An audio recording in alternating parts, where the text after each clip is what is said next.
Il 6 agosto fu il giorno del grande sacrificio. Alle 8:05 il cielo è diventato verde, blu, istintivamente e certamente per ispirazione del buon Dio siamo rientrate tutte in casa. Era una follia.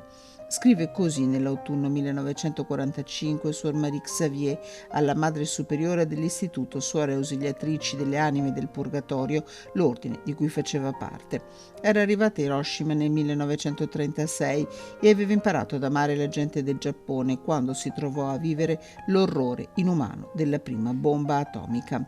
Lei, la monaca dalla voce gentile e le consorelle si salvarono e senza sosta prestarono aiuto e soccorso ai superstiti. I genitori di Suor Marie Xavier erano padovani.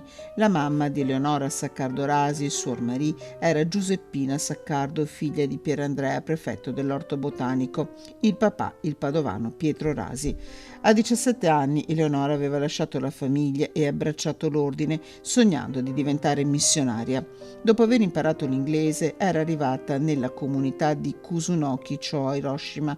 Vi resterà fino al 1961 per poi tornare in Italia, dove morì nel 1994. Una storia dimenticata che l'ULSS 6 ha riportato alla memoria collettiva attraverso il Dipartimento di Prevenzione, che sarà ricordata in occasione dell'assemblea plenaria del Dipartimento che si terrà a dicembre, e proprio in quell'occasione il Comune di Padova e l'ULSS 6 conferiranno a Suor Marie Xavier un'onorificenza per ricordare la sua instancabile opera, capace di portare salute, conforto e sostegno in uno dei luoghi simbolo dell'orrore causato dalla mente e dalla mano dello stesso uomo.